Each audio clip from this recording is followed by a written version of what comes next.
Massacre on the beat!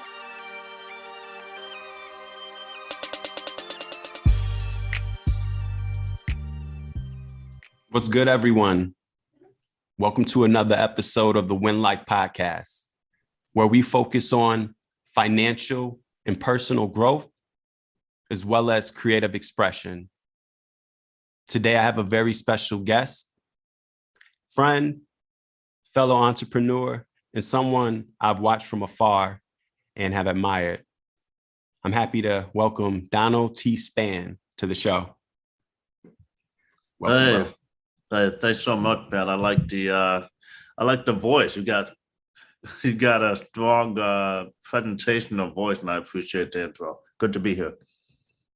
I appreciate that. So yeah, you already know, today is just really about kind of picking your brain, getting inside Donald's head and understanding where you come from, which led to where you are, as well as where you plan on going. And yeah, we just kind of want to start to extract those hacks that a lot of us have found on our journey to success and basically world building and, putting that into something we can actually break down. Mm-hmm. So yeah, let me go ahead and introduce you properly because, someone of your stature deserves a proper introduction, and we'll jump right in. Oh, yeah, I mean, I was already happy, but if you got more intro for me. Donald T. Spann is an entrepreneur, consultant, and investor. He resides in Chicago, Illinois. He is the founder of the call center cash company. This company highlights Donald's creativity and ingenuity. It has also provided opportunity to others with similar entrepreneurial aspirations. The Winlife podcast welcomes Donald Spann to the show. Thanks so much again. Again, man, I'm happy to be here. I've admired you from afar as well. Essentially, we've known each other for over a decade, but apparently we've only met in person once. But that doesn't even feel right. Yeah, and you wouldn't believe it's almost been close to 2 decades, a decade and a half. So time's really, really flown. But I will say, me and you both look young and good, and skin glowing. So we're preserving that. Like it, not cracking. Not cracking. So yeah, what have you been up to these days? I know you've had different businesses, but I know you were kind of telling me you've been making some new moves and reassessing. So what are you kind of getting into 2022? Well, you want the long version or the short version? Long version. Long version. All right. I'll back up just a little bit. So essentially over the last decade, I've had the privilege to be able to pursue many different ventures full time. And there, over that period, were different companies, and 4 of them I was able to exit. The largest exit was actually from a call center named Vicky Virtual Receptionist. And the purpose of that company, it was meant to be or is a premium answering service for small businesses in a variety of industries. We were in 40 different industries, had over 1,000 clients, over 130 agents working from home, all US based at the time of acquisition. And so after acquisition, there were, obviously, it was a time of reflection and just sort of trying to relax a bit. Started to get into angel investing a bit. But so hold on, I was going to ask, you were able to secure that bag off that acquisition and things changed after that, huh? Yeah. I mean, it was the 4th exit. So in a sense, it was, I guess the size of it was game changing for me. But we were doing pretty well before that. I wasn't actually looking to sell the company. I received an unsolicited offer from one of our past clients and that client had become a friend. I would constantly, just sort of communicating with him about the business and where it's at, just in a friendly conversational format. And there was a time where we're talking. I'm like, oh, maybe at some point I was selling. They go, wait, what? And he's like, dude, let me send you an offer. I'm like, fine. So I did have a number in my head, because why wouldn't I? He happened to offer 10% higher than that. And I countered 20% higher than that, because why not? And he said yes. And the deal was done miraculously in 3 weeks.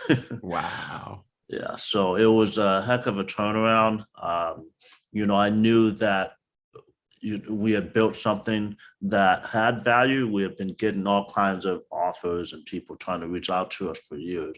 But to have it culminate in something, it was really a surreal moment. Okay. And then from there, what was next? Yeah. So again, it was surreal. It is something where you have to, if you're not smart, you can screw it up. So I had to take a step back and get a sense of what my next goals were, and what direction I wanted to head in. It wasn't really that long later that I connected with sort of a former mentor named Rohan Gilks, who was the reason I started a cleaning company back in the past called Companion Maids that also exited. And he had reached out and said, hey, man, how I've been giving out info for free the last several years. I finally created a course. I did $250,000 in my first month. And he didn't do any ads or anything. I'm like, well, that's nice.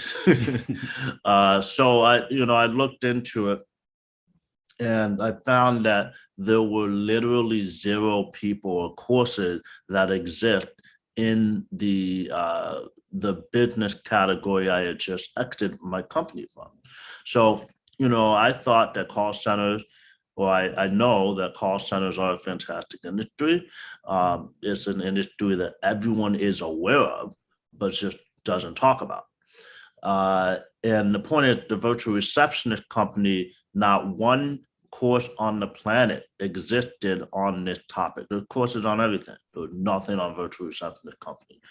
And so, I was like, am I crazy here? Like, in the US, the answering services industry is doing $3 billion. It's growing by 7% per year. It's a tried and true decades-long industry. And you're serving, your businesses in a way that's so essential. You're answering the calls. So I said, obviously there's an opportunity here. So I started creating a course on, again, how I created my former business. And that's what Call Center Cash is. It's essentially a course and training program for those that want to theoretically create the exact same company I did. But what we found through about 300 students now is that people like to put their own spin on things. Sometimes they'll serve the same function. Sometimes they'll do a little bit less, a little bit more. We've built a pretty cool community. How do you compare going from running your own call center company to teaching others to do it? How was that for you fundamentally? In what? Because I assume at this point, money isn't necessarily the motivation for you. Mm-hmm. What made you want to even do something like that? Well, the big thing is I wanted to sort of put that information out there that I wish I had when I was starting. Again, there was literally no material on this. And I did end up doing a little bit of just random consulting for the fun of it. And there was a few things that happened over the last few years. The first, even though I ran a call center, I didn't think I was an expert in call centers at all. Like I just thought that I was in a very sort of narrow niche. We did our thing within that. There's a lot of KPIs and metrics that are prevalent and essential in a lot of call center verticals that we did not pay attention to because we didn't have to. And so, again, fundamentally, I didn't feel like outside of the context in which I built my company, I didn't know if I had a lot of educational value. But it turns out, there's a lot of carryover in terms of the knowledge. And so in that regard, it's been really nice trying to help people that are in a situation that I was in my younger years, desperate to do something, really disillusioned by the majority of course offerings out there that are like, be a culture guru. Here's some marketing hack. Have an e-commerce business, a product business, which I did not want. I wanted something that was sort of non-innovative, like a boring, unsexy business. I wanted something that could be sustainable for a long period of time. I wanted something that you could build a family off of rather than, having like a boost of cash and then that business could go away pretty quickly. Where did that come from? That just, I guess, that foresight, that thinking long term, especially you were in your 20s at this time, right? I was in my 20s when I guess I could back up a bit. So we went to Wisconsin-Madison together. Go Badgers. Go Badgers. You finished, right? I dropped out. Yeah, I was on the 5-year plan. Okay, nothing wrong with that. I feel like just about everyone that didn't go like immediate grad school, 5-year. Wisconsin, I think, had a large proportion of 5-year graduates. Yeah. But so I dropped out, and my goal from the beginning was to own some type of company, work for myself, and I didn't want to do it for the coolness of it. I wanted to do it as like a legitimate career, and the reality is that it was very difficult the first several years. I was working random sales job. My entire circle of influence was like, "What are you doing?" Right? But I realized that I would be happier making, say, 30 grand as a business owner on my own term than 100 grand on someone else's. When I made that decision and put it in my mind that I preferred that situation, there was no holding me back. I was just going to really keep going, keep trying, failing, looking like an idiot and a loser until it happened. Because I knew that there were people out there that, weren't necessarily all that smart, weren't all that, from what I could see, eloquent or polished or whatever, but they still were able to put together businesses that were paying them a lot of money. So I knew it was possible. And I really I didn't know anything. I didn't know an approach. I just kept failing, and then I failed smarter, and eventually we had our first win. Were there any like times or traumatic events there where you felt like giving up, or like maybe you over leveraged your investment? Any moments that stand out? No, there was no such thing as an over leveraged investment because I was broke. It's funny because a lot of people, they will do things very comfortably. They'll get a job, finish their degree. They'll get a mortgage. They'll have kids. They'll have a family. And there's so many responsibilities. And it makes it a lot harder to take significant risk because there's a lot more on the line. I didn't have anything going on. I mean, I still don't have kids. I'm married now. But what I didn't realize, honestly, at the time, is that it's smarter and better to do all the stupid stuff in terms of, trying everything when you're young. I do think there's some value in spending some time in different industries and learning some skills. But at the same time, it's better to be able to get all of the risk and terrible learning experiences out of the way when other people aren't dependent on you. Mm-hmm. And so circling back to what you were sort of asking earlier, right? You don't forget those trials and tribulations. You don't forget what it feels like to be broke and like literally desperate to have something work. And it's still something that gets me emotional if I think about it too much, right? It doesn't go away. And so you know that there's other people in that situation, countless others. And so for me to be able to give some type of actual helpful, valuable guidance to start some type of business to potentially change someone's life and get them out of the situation is great. Not about making $1 million a year. Usually it's 5 to 7, $8,000 a month, and someone is free. And so that's what I wanted to do. And it's also what it's sort of that social impact at the premise behind what I'm working on now. Okay, so that's more so your why you're doing it. Right. So where did you get the entrepreneurial spirit from altogether? Was it like your parents or?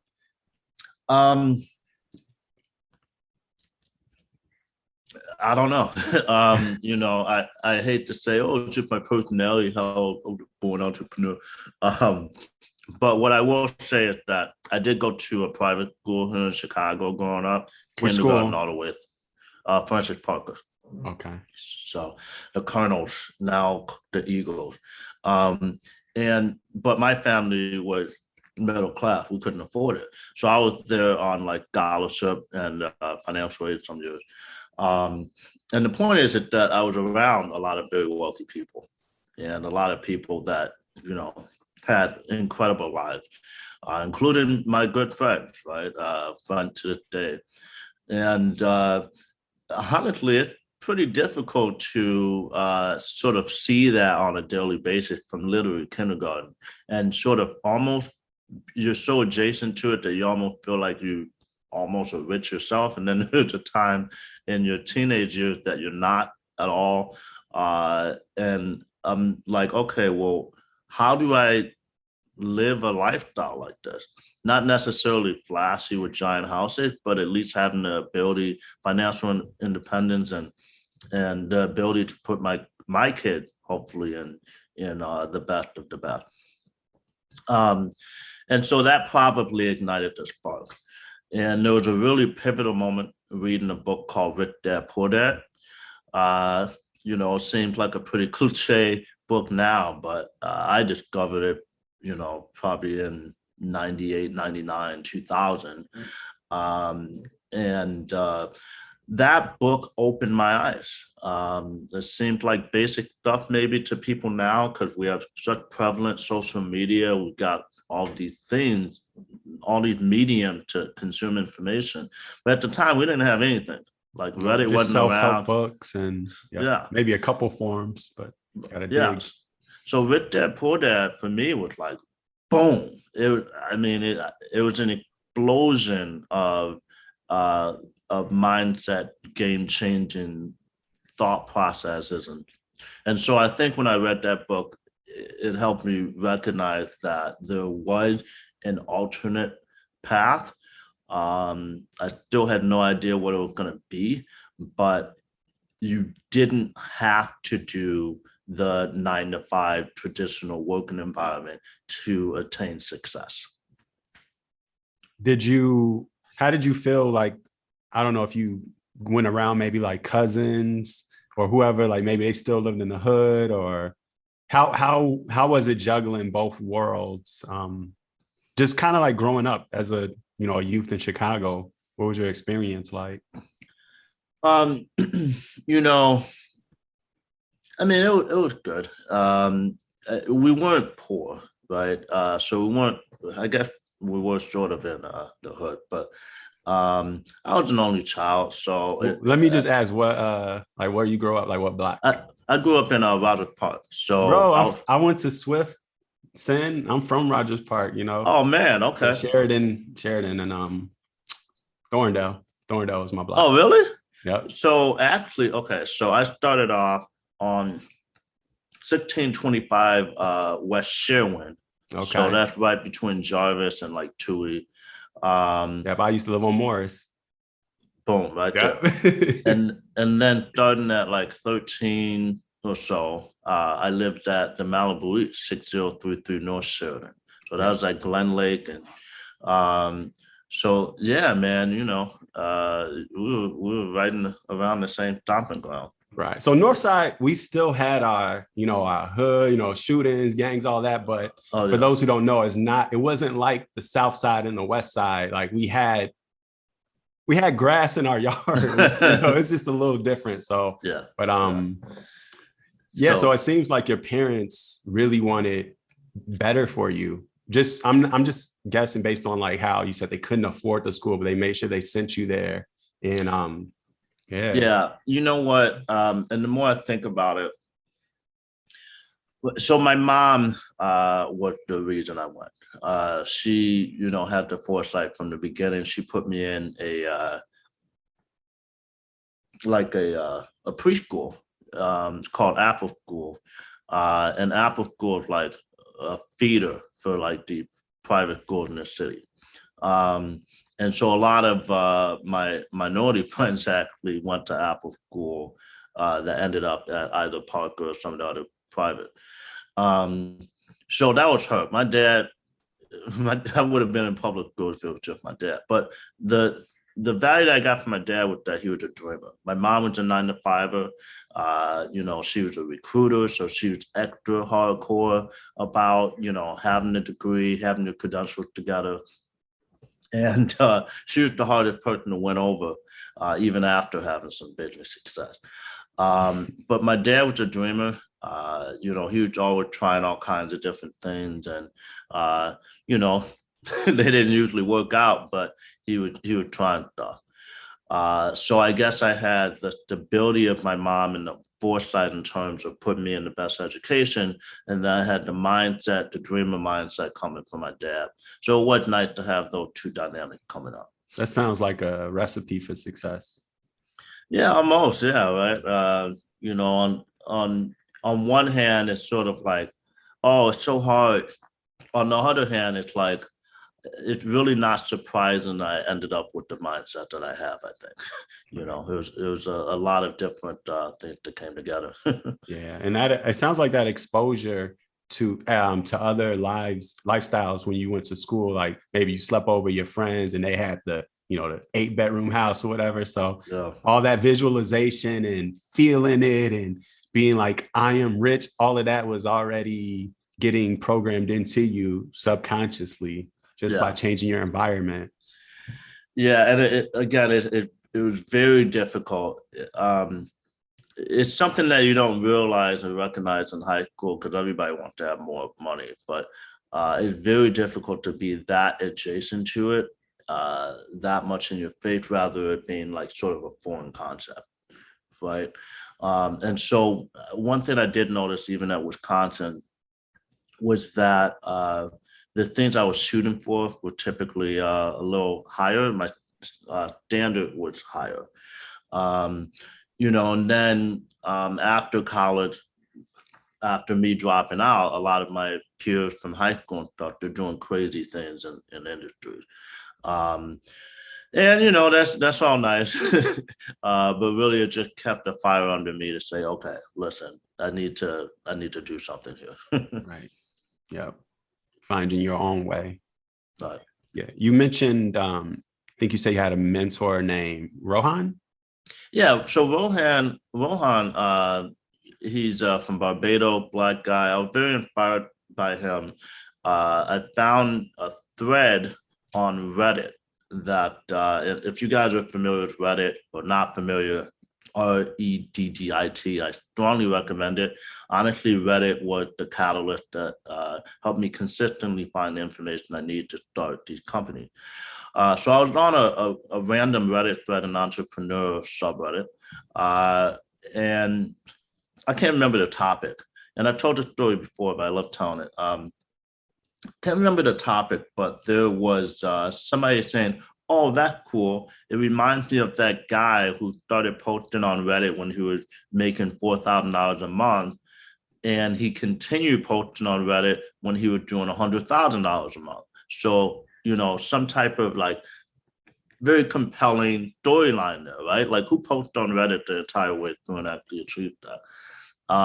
So I clicked on it.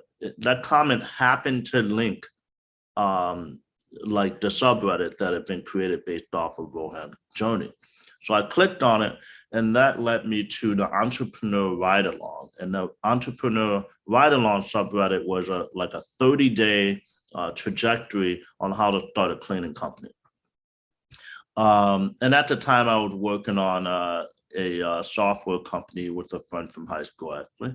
But I had run out of things to do in that company.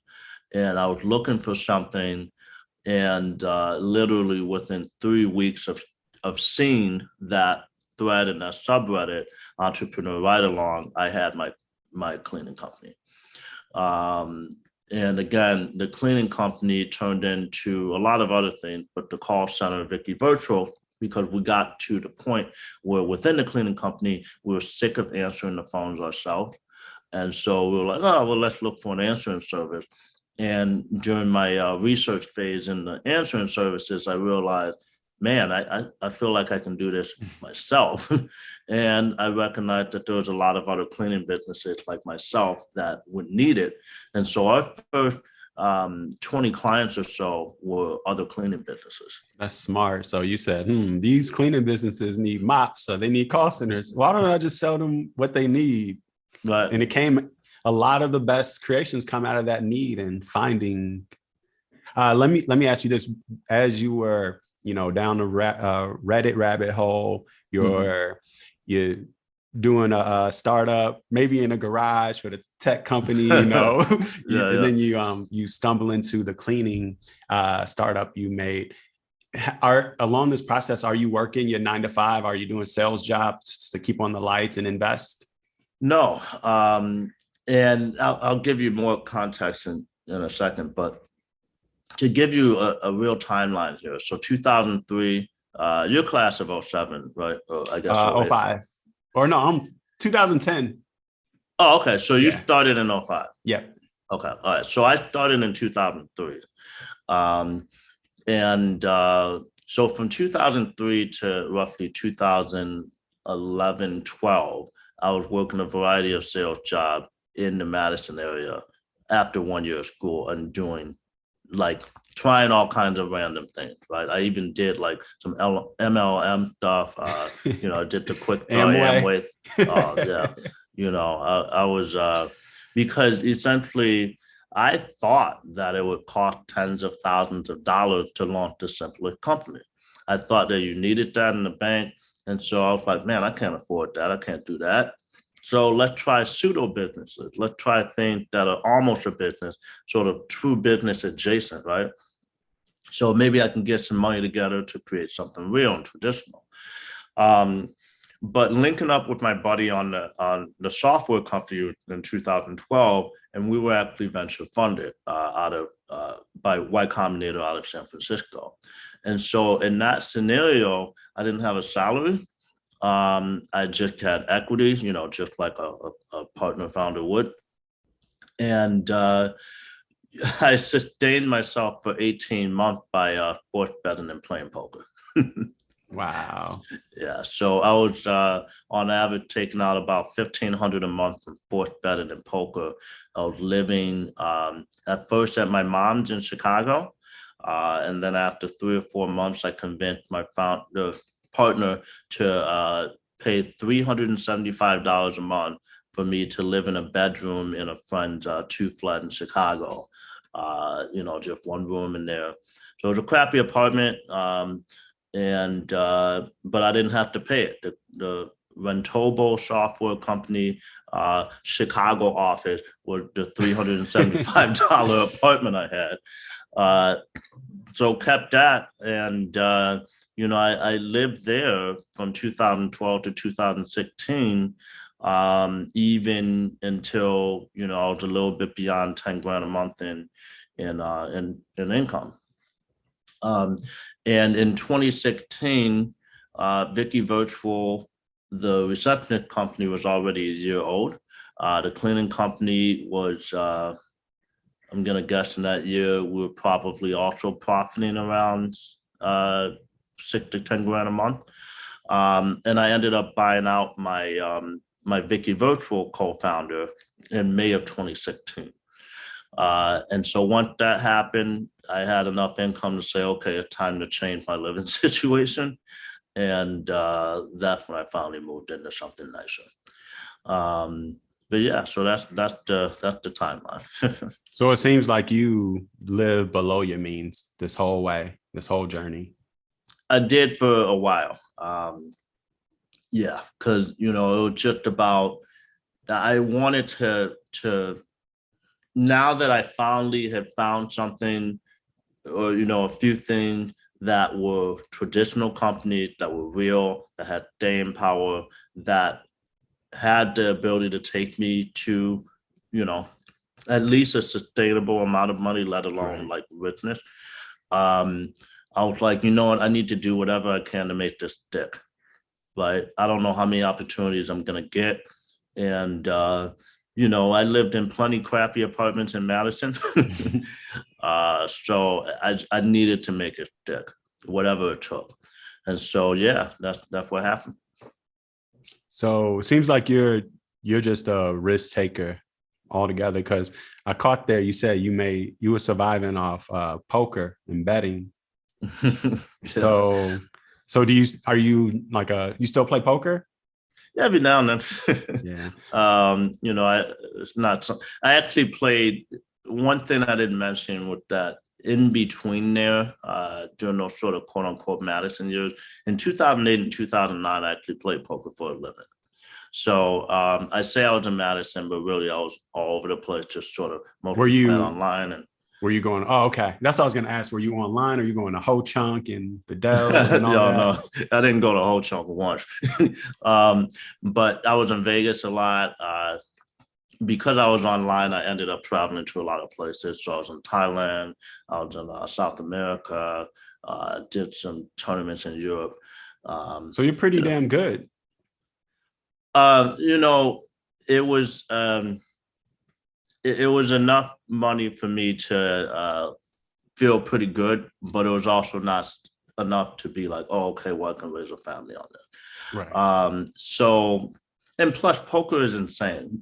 And so, I mean, it's insane.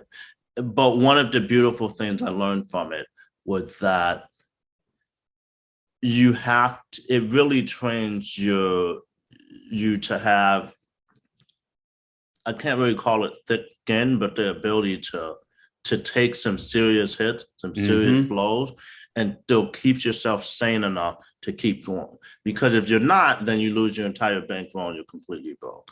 So being able to roll with some punches, have some like a 2% scenario occur 5 or 10 times in a row, and it's a negative outcome for you, and still play the same way, knowing that the numbers will eventually work out, that's extremely difficult. And it's the type of thing that in certain business scenarios, you need to keep that mindset, you need to keep that level head. So, honestly, once I was starting traditional thing, my worst business days paled in comparison to a bad poker day. Yeah. I don't play much these days, and I was never professional, but I went to casinos and I definitely played online, and it was profitable. And I was around that same era because everyone was playing poker. It was on TV, and everyone was getting that poker for dummies and wanting to be a pro. But especially, us aspiring entrepreneurs, it was on that list, of ways to make a quick buck. But the things I learned, you mentioned, is taking losses. And essentially, taking losses is one, but you start to think in terms of probability, and not in terms of wins and losses. And I don't know if you know, I'm a trader. I trade Forex. I'm a Forex trader, but I trade a lot of stuff. I invest, but the main thing is like I trade Forex on a daily, and there's a lot of technical analysis. So I'm trading technicals, and you will take losses. And with trading, you have to have a system, a strategy that you stick to, and it has a win rate, you back test it, etc. But you might maybe the conditions in the market are just crap that week, or just they don't fit your technique, and you might take several losses in a row. And the trader that makes it out, that survives, that perseveres, is the person that can stay objective, not get emotional with those losses or the wins, right? You just, obviously you're happy you're making money, but you don't get overzealous and euphoric. You just keep your cool temperament. And the second thing is what I learned from poker is the bankroll management. Because for me, I only play tournaments, I only play sit and goes unless a friend tried to drag me in a cash game. And the reason I love sit and goes in tournament poker is because regardless if you're a millionaire, regardless if you got $100 in your pocket, everyone we enter, we got the same amount. It's one objective. We get the same chips. And also I could predetermine my risk. How much am I risking on my bankroll? And one of the poker players I knew who was a beast, who made a career out of it, he always said, don't risk more than 1% of your bankroll on each game. And that concept was foreign to me. But when you think like that, you're thinking in terms of risk management, but also probability, because you might take 7 losses in a row, but that eighth one is going to get you everything you made plus more. But are you going to stay calm to that 8th loss or 8th turn to get the win? And are you not going to do something dumb like raise your leverage, raise how much you're, because people, I lost $10. You double down. That's the worst thing you can do. And some strategies even teach that. And so those two things really combined into my trading now. And it's just like, I can be a robot. So I'm super grateful for the lessons that poker taught me. But yeah, I mean, fully agree. I think it's extremely important. And like, to touch on what you're saying, to get that 8th win, you have to have the same temperament. If you start playing differently, that 7 turns into the 17th. So I mean, you're right. And it's sort of, there's people out there that it seems like they're pretty fortunate. They get in on their first business ever and it just works and they have all kinds of success. But that's not the majority of situation, right? You have to have a certain mindset. You have to think in a way that it's best for the business and not just for yourself. And you have to remove yourself from the equation sometimes. I really think poker and especially trading can do that as well. Yeah, one of my favorite slogans is no losses, only lessons. So from every loss, whether failed business, whether it was a failed trade, you analyze that, you find out what you did wrong, what you could do better next time, obviously, but then you start to uncover your own, kind of like your own personality traits and flaws, like, damn, I'm doing the same thing again in this business, in this area, maybe it's marketing or your books, you're not organized, whatever it may be. So I think that just learning from what we call losses, make them not losses. And then that's how you level up in whatever you do. So, I'm a trading coach as well. So I mentor a lot of traders and we focus on the mindset. And that's one of the biggest things that they struggle to get over is just, and it's a male driven industry where I'm at. It's just getting their ego out of it and just doing the work, because a lot of people, I'm sure you've ran into this with call center cash. Maybe, let me ask you, like, were you like one-on-one mentoring some of the clients, like getting in calls with them and things like that? So, the overall premise of it is that someone purchases the program and it's a set of pre-recorded videos. It's really, a self-paced class available online. But inevitably, people ask me questions all the time, people that are either in the tribe, as I call them, or not. And, frankly, I appreciate the ones that are constantly asking me questions because I know that they have a much better chance of success. And, I didn't create this for people to take it and not do anything, right?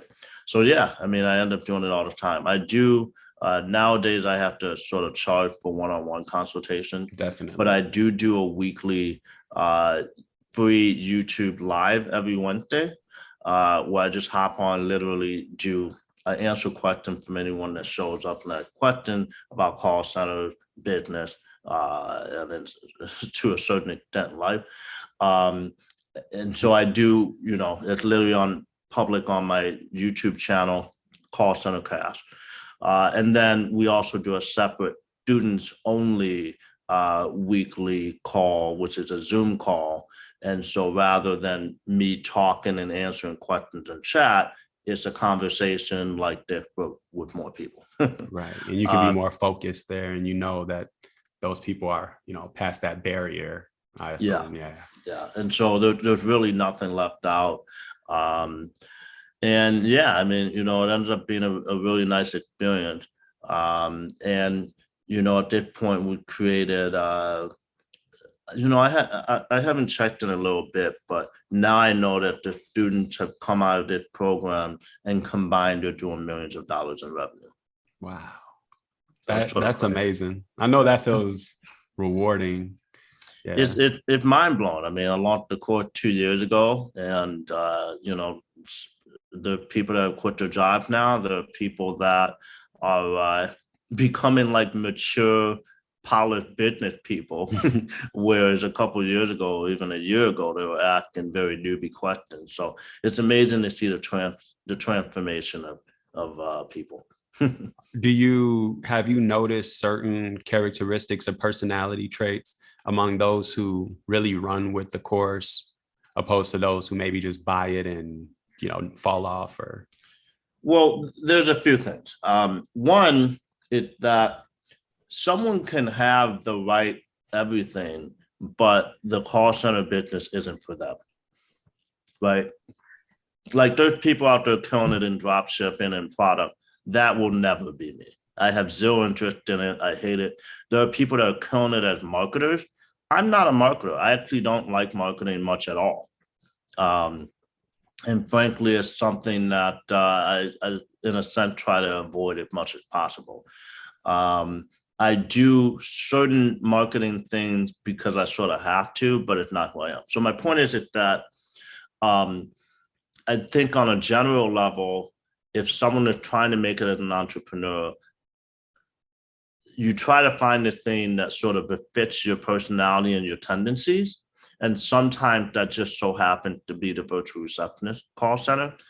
That's one. And then two, there needs to be some level of stability in the situation in order to make it work. Like the home life had to be somewhat stable, health need to be, somewhat stable, right? There's a lot of lucky things that are occurring when you're able to consistently work on something for 6 months to a year to make it work. And so those that one decide that, yes, they are at least cool with running a call center, don't have to be passionate, but at least cool with it, and are stable enough to work consistently at it for 6 to 12 months. And, they have that follow through, then yeah, it's going to happen. Right. You mentioned that you were doing businesses, just paraphrasing, you were doing businesses and then you were like, okay, I'm good. Let's sell these businesses. Let's go chill and kind of just ride off into the sunset, it seems. But for this year, it seems like you're getting back into building things. I just want to ask, what is it that makes you want to keep building these things? And is there like a point or a number that you're going to get to and you're like, you know what, I'm done, beach life, Well, now my priorities are different. The first priority was about being able to survive. And, honestly, at the time when I was like 27, 28 years old, that was just $3,000 a month. I was making $3,000 a month. I am surviving, right? And then immediately after that, it became $5,000. Immediately after that, it's 10,000. And somewhere around, honestly, the $15,000 a month mark, if we're in a city like Chicago, at least, you're like, okay, I'm good, and if I'm not stupid, I'm gonna be fine. Like Right. this is enough. And so, selling, especially selling the call center, that sort of satisfied the whole personal expenses thing. And in terms of like whether or not I want to retire, like done. Right. So what happens in that scenario is that priorities change. Now it's about having, and I hope that my ego isn't too much at play here, but now it's about wanting to have generational wealth, having some serious significance and maybe some level of impact. I certainly am not one that wants to be like a public figure and in politics or anything. But when you're in this situation or position, you start to see things differently. You're presented with all kinds of things that weren't presented before. You're able to look at them in a different way. And when that happens, there's all kinds of new situations, opportunities, and things that now I can see. And it's from the new way that you're looking at things is now you don't look at it from a desperation way. You can be more calm and, use more discernment. Yeah, you can use more discernment. You can look at it from a different perspective. You can use money as a tool, as opposed to something that you're always clamoring for. And when you're using money as a tool, life changes, right? And so that's been the real difference for me. And so I wasn't actively looking for a new company, but I did want to create this course, which I was like, okay, I can go hard. I spent 1 month creating a really good course. There's no fluff in it. It's A to Z on what I did to launch and grow the business. But inevitably, when you have these things and put them out there, and I'm the only one talking about this, and I have the YouTube channel, people just keep coming to me like, hey, can you do this? Do you want to do this? You want to partner on that? And so recently there were these two guys, Zimbabwean born, living in Toronto, awesome guys. And they came to me and said, hey, we set this thing up during the pandemic. We've been running for a year and a half. And, we have a few clients. They had like 15 to 20 agents working for them. And they were trying to figure a way to grab more clients. And they told me the story, which is essentially, one's a doctor who's working out in New York. Now he's in Toronto, has his own clinic. The other is sort of, he was an IT guy. Now he's an entrepreneur. And they were born and raised and like young adults in Zimbabwe. And they made it here. They created, honestly, really good success for themselves outside of this venture that they were now working on. And so they were people that were doers. They were people that obviously already had their stuff together and were successful and are successful. But they were also, in a sense, wanting to impact people from their homeland. And so Zimbabwe is a country that's the fourth most educated in Africa, but it has an 80% unemployment rate. Dang. And usually when there's an 80% unemployment rate, I mean, think about half that in the US, there'd be crime spree. The entire planet would be done. Yeah. It would just be so disastrous. But in Zimbabwe, it's honestly really peaceful. Even in times of Mugabe, it was peaceful. They don't have all kinds of, freedom fighters running around killing everyone and destroying things. But of course, there is some corruption. There's a lack of opportunity. And so what they did, and this was partially because of the pandemic, was rather than when you're hiring a remote person, either you're looking for people to put into a centralized facility that they might commute to, right? Sort of like BPOs or business process outsourcing places in the Philippines and India happens all the time. A centralized facility that people commute to, or you find individuals that one, obviously, you're arbitraging with lower pace, you're paying them less because they live in lower cost of living area, Right. but also they individually need to have the right work base in their home, a quiet space, the right infrastructure in terms of internet. Right. You got to have high-speed internet. Right. They have to have a good enough family life. And again, the room in their household to work in the right way, especially in a call center format. And so in Zimbabwe, that's really difficult. And so what they did was they actually created these micro campuses where they rented out like really nice houses in the best neighborhoods where like the ministers and the dignitaries and stuff are. And they enable these agents to live as well as work there. They're not charging them rent.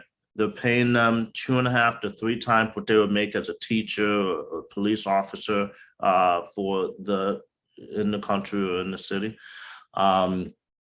They've got a live-in chef that cooks 3 meals a day or cook. They've got a live-in housekeeper that keep the place clean, 24-hour security gardener. And so they're changing these people's lives already. And this is fantastic talent. Again, they're educated. All of the classes from kindergarten, same school format as kindergarten through high school, all taught in English. They speak great. And so what I realized is that you have a giant workforce of people that are sitting there ready to work. They got the credential, they've got the education, and they had the motivation. And these guys were providing an environment that would enable them to work effectively for the Western market. And so they asked me if I wanted to be a part of it. And so I said yes, and we pivoted into a new company called Mondu Virtual.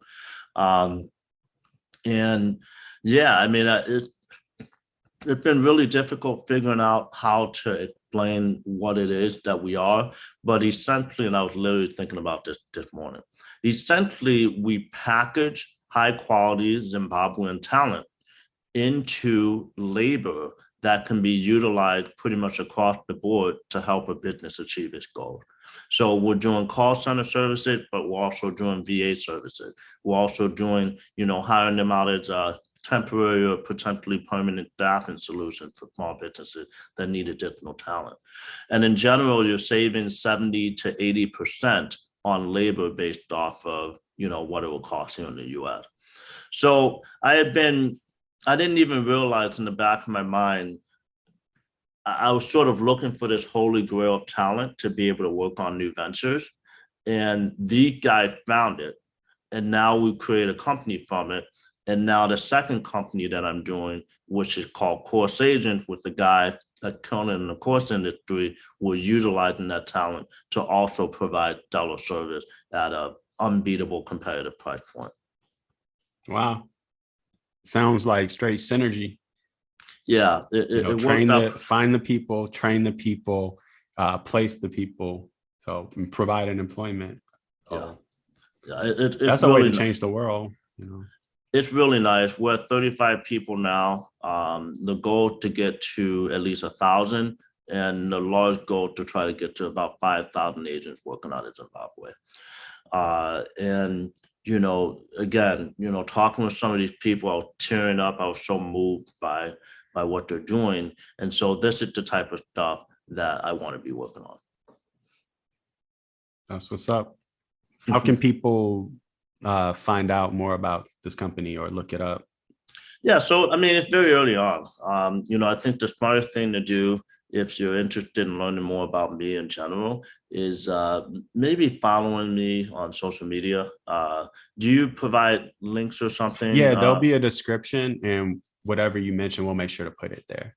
Okay. Yeah. So my course is at callcentercast.com. I do offer a free 4-day email mini course that talks about the basics on how to start a call center.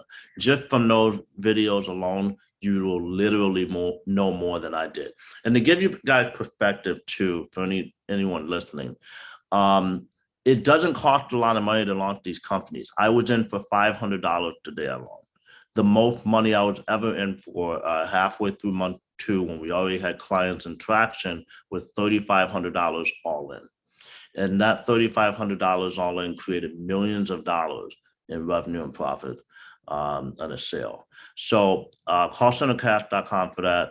DT Spann at DT Spann is my Twitter. The Donald Spann is my Instagram, and YouTube channel primarily focused on the course is Call Center Cash. Okay. What's the middle and what's your middle name? What's the T for? Thomas. My Thomas. dad's Okay. name. Yeah. Oh, okay. So overemployment's a thing now, where many people are working from home and they're doubling up, tripling up on jobs, and they're doing a lot of call center work. Would you say that Call Center Cash could be for someone who wants to basically start a call center, but where they're the only person answering? Yeah. Or is it more to scale only? Yeah, no. There's a lot of people doing that. You can reasonably take calls yourself and get to about $4,000 to $5,000 a month in income, and you basically built a job for yourself. Right. Inevitably, you end up wanting to hire someone because, I mean, literally, the agent part is not difficult. What we're doing in this niche is simply taking over the premise of the in-house receptionist, which is very simple call answering and handling, as opposed to most call centers, which are like terrible. It really sucked the soul out of the agent. They're doing customer service, they're doing bill collecting, they're doing technical support. We don't do any of that stuff. We don't do telemarketing type things, sales thing. We're just answering the call, saying, hey, thank you for calling Bob's Law Office. This is Donald. How can I help you today? So that type of thing, yeah, you can work from home, build yourself a job. And if you hire a few people, you can give yourself some time to take care of your family and really have a much better lifestyle. I have a couple more questions, and we'll wrap it up here. Oh, yeah. So you mentioned when you started this, it was, over 10 years ago, and it was more of a niche course. But now we have a real oversaturation of things. There's, a bunch of call center stuff. I guess I was just going to ask, have you found it more difficult or noticed changes in the industry as things have become more saturated? Has that affected you at all? Well, the big thing for one, I launched Vicky Virtual in 2015. So that was just 7 years ago. Yeah. The software company, which was a software for do-it-yourself landlords, was started in 2012. And the course I just launched 2 years ago, right? Okay. So I can't say it's saturated. And the reason for that, I'll give you a few numbers. One, again, I'm the only person talking about this.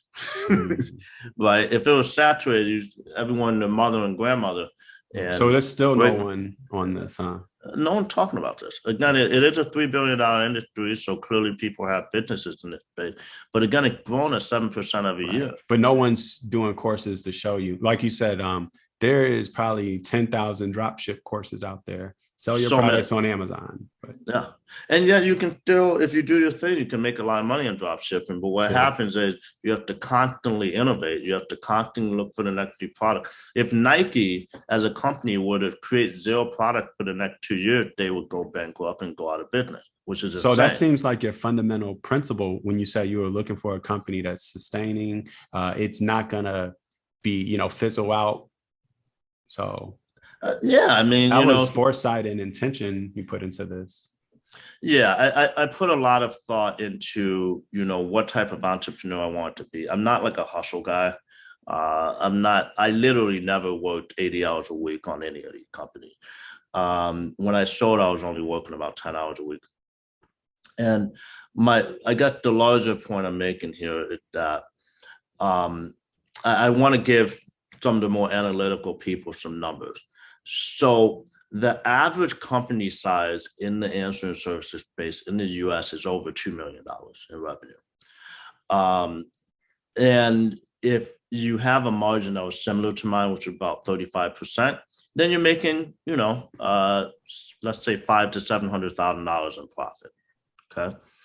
Now, my company was larger than the average, but 2 million is the average.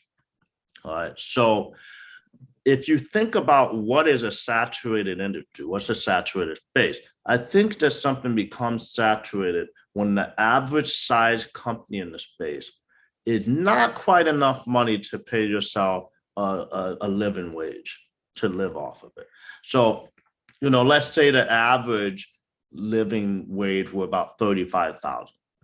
Well, instead it's like 500,000. So, let's say the threshold to feeling like it's starting to be saturated was $100,000 in profit on average.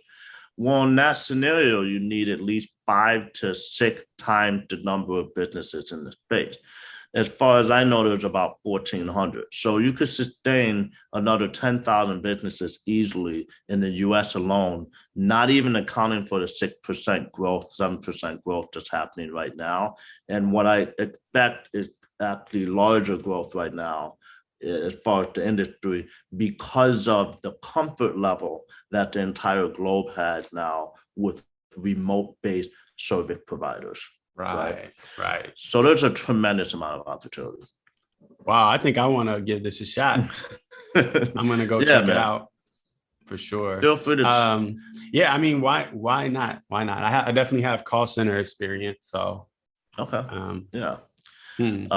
Yeah, it feels like I'm selling it, but the reality is it's literally what it is. Yeah, I mean, we're past that point where you gotta sell stuff. So and like I mean, people should know by now. You just told them your whole script, your whole blueprint. So I did want to ask you, I think I got 2 more questions. Mm-hmm. So you mentioned that you're not big on marketing, like personally.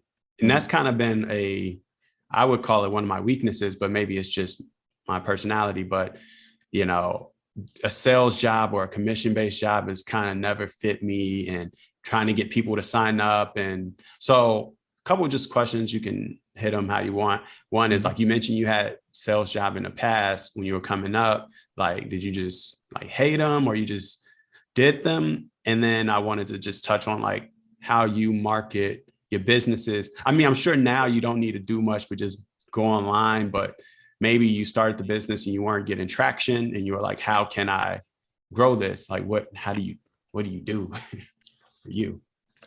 Yeah. So in general, I am a salesman, right? My career was sales, and the majority of the sales jobs I had, I was a top sales guy. Okay.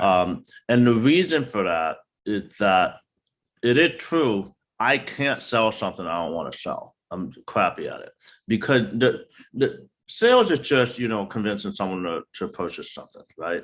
But marketing, there's a lot more, I guess there's psychology involved in sales. But right. Marketing is basically the psychology of influencing someone to buy something that they might not have been thinking to buy. And so the best marketers are good at employing mind tricks on the prospect. And it gets to the point. It gets to the point where if it's too effective, it goes into things that I'm not okay with. You're straight up manipulating people into buying things. And so for me, what I have done is if I'm in a position that I need to sell something, I only go after things that I actually feel are valuable to the prospect. I actually, in my brain, truly feel that what I'm offering to someone is something that would return value to them beyond what they were paying me. And so once that happens, right, if you really feel like it becomes like you're recommending something, it's very simple to a friend. So, right. For instance, let's say I just saw Top Gun. I thought it was okay. The first one. I never saw the first one before, back in the 80s or whatever. So I saw it and I'm like, oh, okay, this is a fun movie. And, people are like, you should see Maverick. I didn't see Maverick yet, but say I would have seen Maverick and I thought it was awesome. First thing I would do is call my friend and be like, yo, you should see Maverick. Yep. I'm selling them on seeing Maverick, but I loved it. So it's not like I'm selling it. It's just like, dude, I like it. You'll like it. I know you. You Right. need to do this. And so I feel the same way about, for instance, my course. If there are people that are wanting to create a business to change their life, whether they already have a business and they want their entrepreneurial lifestyle to be easier, or they have a job that they hate, or they just want to supplement, right? I know through my own experience that it is a business that can work, that provides value to other businesses. You're not going over clients for money, right? You're answering the phone, which keep them in business. You're adding value. You're adding value. You can sleep well at night. And so because I feel that way, like in my deepest core, there's no gray area. It's truly a black and white. I'm at peace with it. In that sense, it becomes a natural conversation. It's no longer sales. And so I have become a salesman because I put myself in a position where I only talk about things that I don't feel like I'm selling. Perfect, man. I'm definitely learning from you. And yeah, we could sit here all day, but maybe we'll have to do a part 2. But I do want to ask you about your personal life, if it's okay. Do you, now that you're good, you got everything, you designing your dream life, you got your wifey, your penthouse, etc. Any kids in the future now that you're in a more stable position? Or what you thinking? You mentioned legacy, so kids are a part of legacy. Well, not as a requirement. I want to shout out to people that want to be child free. I respect all y'all, but yeah, we are trying to child free over here, bro. Oh, okay, good. All right. So we are looking to create a family. I am getting old. I'm 37, gonna be 38 in 2 months. And thankfully, my wife is younger than me. Women have to go through, and it's very unfortunate what happened recently in the Supreme Court. But yeah, I mean, definitely looking to create a family. I want my kid to be born millionaires, and as far as a legacy situation, just having some impact on those that don't have the guidance they need. The whole Zimbabwean thing, that provides an opportunity to people that don't have it, as far as especially minority entrepreneurs or potential entrepreneurs here in the US, that's a matter of guidance, right? The opportunity is there, but if you don't have the guidance, it doesn't matter. Right. So, trying to impact both of those conversations, those scenarios right now, that's my priority and goal. That's big. I mean, you changing lives, this can't even put it into words. You're doing the work, and I salute you. I commend you, and I'm glad we're giving you your flowers while you're here. So. Thanks so much, man. Thanks so much. And I appreciate you having me on here, man. Again. Yeah. I mean, you definitely got a voice people need to hear, and don't you have something called Worst Deal Ever podcast where they could hear you as well? Yeah, I do have a podcast. I've done 11 episodes in 5 years, but I honestly really love the premise of it. And I think I'm going to try to do some more episodes soon. But the premise is that, I talk to successful entrepreneurs about the worst deal they've ever had. So, because a lot of podcasts, it's like a victory lap. Yeah. Right. It's just talking about, blah, blah. But a lot of what people learn in order to get to success, I guess, happens when they're failing. Right. No losses, only lessons. That's the saying for the day. Yeah. And so, we go in depth in terms of, what happened, why it was a failure, what the damage, and then we take those lessons from it. So I really like what you're doing, and I really love that model because, I mean, if you're not able to take some losses, you're not going to make it. Right. It's like, do you want to sit around and cry and be like, poor me, sad emoji, or are you going to get your ass up? You're going to figure it out, write it out, whatever you're doing. This is how you level up. It's just applying it to what you're actually doing, whether it's trading, starting a business? Okay. Yeah. I got one question. We ask it to all our guests before we leave. Mhm. And that question, Donald, is what does winning at life mean to you? Winning at life means to me, and this is something that has slowly worked its way to the point of being properly articulated. Winning at life means having an end goal and being able to fulfill it. So, sorry, left it. In high school, my final semester, we did this sort of alternative learning thing. It was like technically outside of Parker. It was taught by a very awesome Black woman that Parker let have classes like in certain rooms on the campus. Right. And anyway, we had there was like 24 of us in the group. Most were from a charter school, and 3 of them were from my grade at Parker. And it was the first time it ever happened. And so we had a group question that we all had to combine to ask. And I think it really summed up what we're all looking for, which is who are we and what are we trying to be? And so you have to figure out what it is you want. Like money is a tool, but it's not a character. It's not a state of being. And all it really does, it can sort of screw things up if you have too much of it, and all of these other things come in that sort of cloud who you actually are. So you try to figure out who you are, and you try to design a life that supports who you are in the most authentic, genuine way. And if you can achieve that, then you're winning. Simple. I like that.